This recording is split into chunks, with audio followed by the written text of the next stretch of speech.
Hello everyone, I'm Manish Prasad from EPH third year, and this is my presentation on Fourier series and its application in music. So, what is Fourier series of a signal? Consider a function of time f of t with a period of t, and if it satisfies the following conditions known as the Dirichlet conditions, the conditions are f of t is a finite valued function, finite single valued function.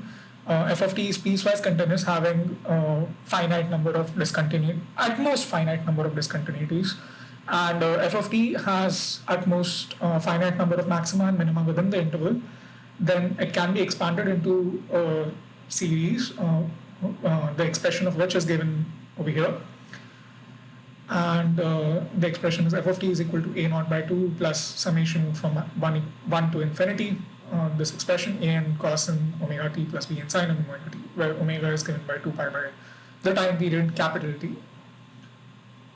So there are two ways in which a function, a periodic function, can be represented as a Fourier series.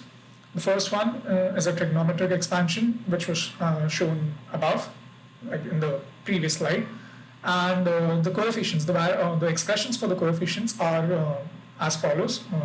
A naught equal to 1 by t, integral from 0 to t of f of t dt, and a n is 2 by t, integral from 0 to t, f of t cos 2 by n t by t, which is basically cos n omega t, and bn is 2 by t, integral from 0 to t, f of t sine of 2 pi n t by capital T. And the exponential expansion is given by f of t is the summation from minus infinity to plus infinity of cn e to the power j n omega t, and the value of cn is given by integral from 0 to t f of t e to the power minus j n omega t dt. So let me first explain how these two expansions are related to each other.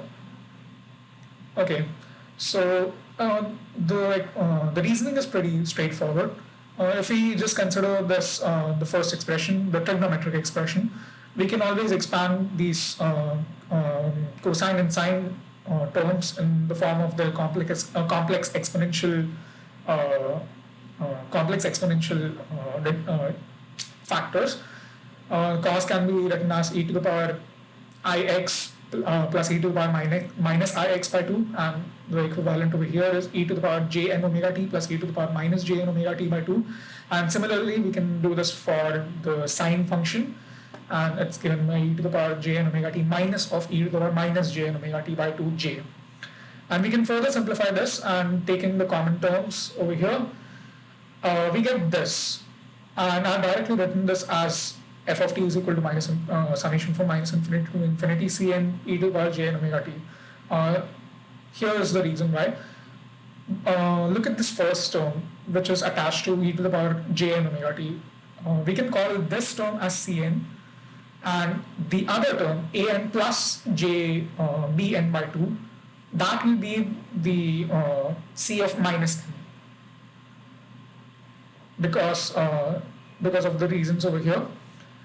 And the key points by doing all of this is just a naught will be c naught, this a naught term, and cn is obviously the real part of cn plus imaginary part of cn, and an is given by 2 times cnr, and bn is given by minus 2 times cni, which is the imaginary part, and r is the real part, for n not equal to 0, because the 0 part is already accounted for. And cn is, as told before, an by 2 minus j times bn by 2, with this important property of c of minus n is equal to cn star. So let us take an example and work out the Fourier series. So I've chosen the square function, which is just like a pulse, but it goes from plus 1 to minus 1 and with a period of t.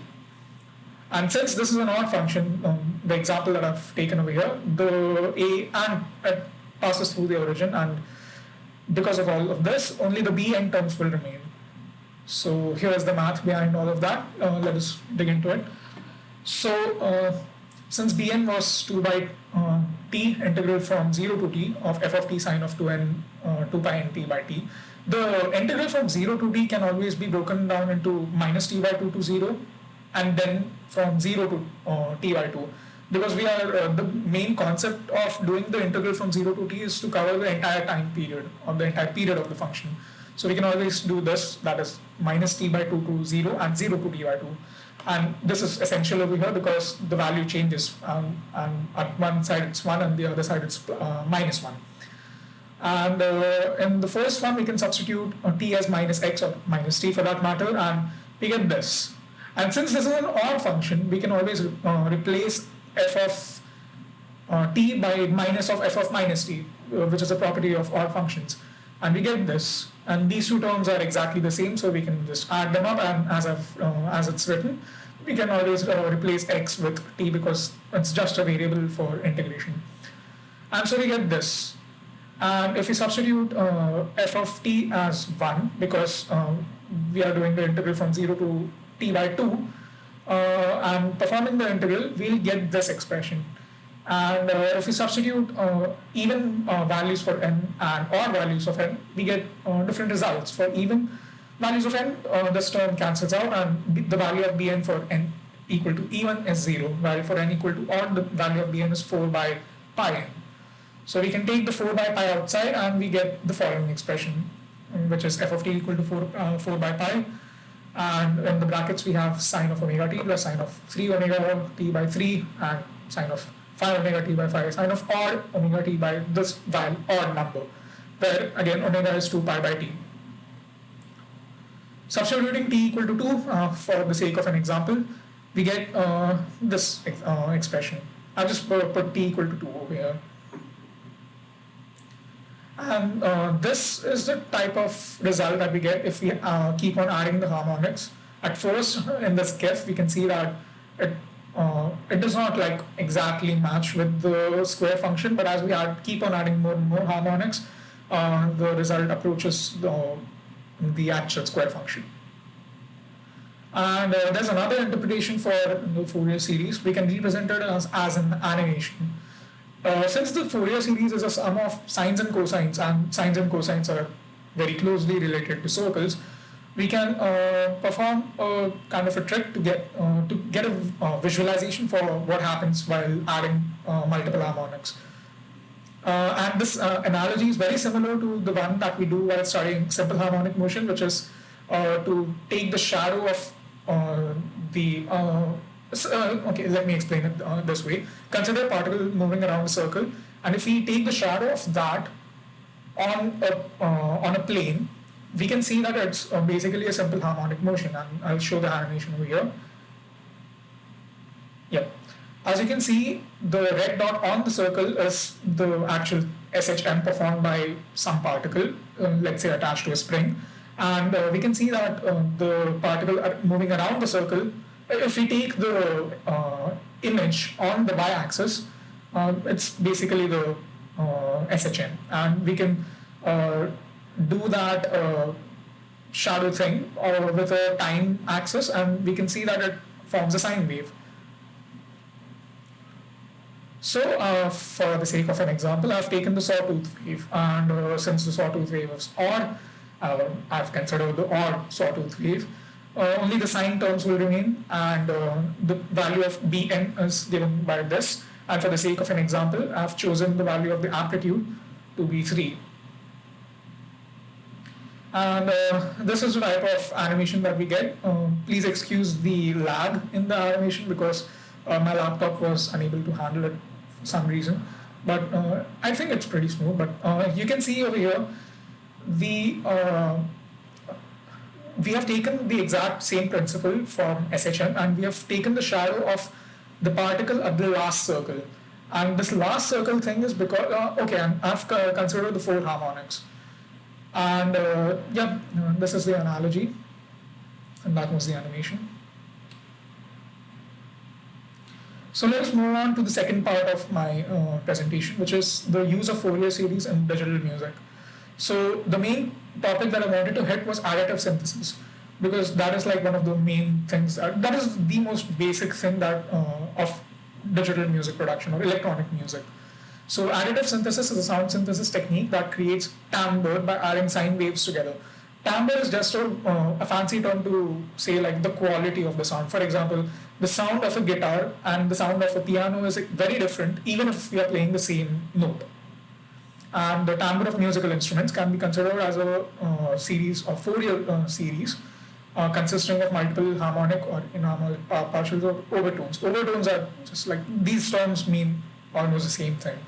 And Fourier analysis is used to determine the exact parameters from the overall sound signal, resulting in a set of frequencies and amplitudes as the Fourier series of the original signal.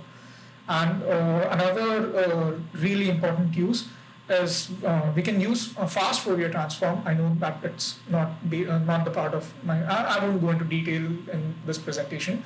And using fast Fourier transform, we can determine the fundamental frequency of the sound source. And I mean, the entirety of sound design is the game of Fourier series, fast Fourier transform, etc.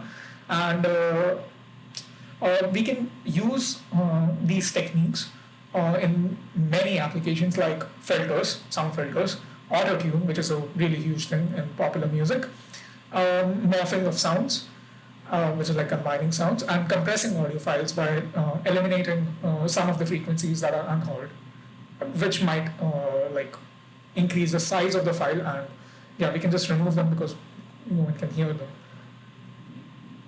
So here's a video that I've taken using the software that I have on my PC. It's called Serum, and I've just used this to give a demonstration for how you can clearly see how there are different frequencies in a particular sound wave, and this application does a tremendous job in like splitting the sound, splitting the exact signal, or we can just add frequencies or subtract frequencies. So let me play this.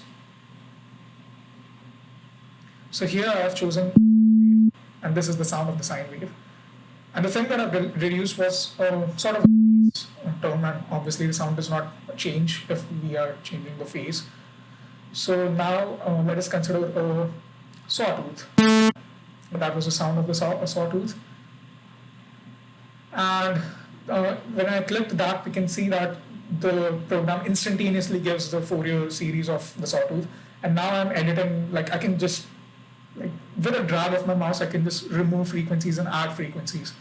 And I can get different types of sound. The sound, yep. That sound was not that beautiful, but that's the basic concept of additive synthesis, and we can like subtract and add frequencies at our will, and there are many powerful softwares available to do that. And there's another application in music. As I said before, many instruments and different instruments have different sounds, even though we are playing the same note. And that term is known as timbre, or the spelling is T-I-M. I don't know why. The pronunciation is timbre, I think. I hope. And I found this study, and they have decomposed the sounds coming from different instruments, and they have given the Fourier series of the sounds. And the note that they have chosen was the note A, which is below the middle C, which is 440 hertz. And for this study, they have chosen A naught to be 0, and the coefficients were scaled to the first so that the first harmonic has the same value. And I'll get to what that means. Here you can see that the first harmonic for every instrument is at 1. But as you can see, the harmonics are having like extremely different amplitudes. Like for a guitar, the first and second amplitude, and the first and second harmonics amplitude is very high, and compared to like a piano and a flute. I mean, the flute has a different amplitude, and like this is one of the things that can be used to reproduce sounds of different instruments digitally. I mean, this is a very basic example. There are a lot more techniques involved, and I just wanted to hit the basic ideas in music production and sound design, and using Fourier series and Fourier analysis. And these are the websites that I've used to make this presentation, and I want to say a huge thank you to all of these websites. And that's about it. Thank you so much, and I hope you enjoyed.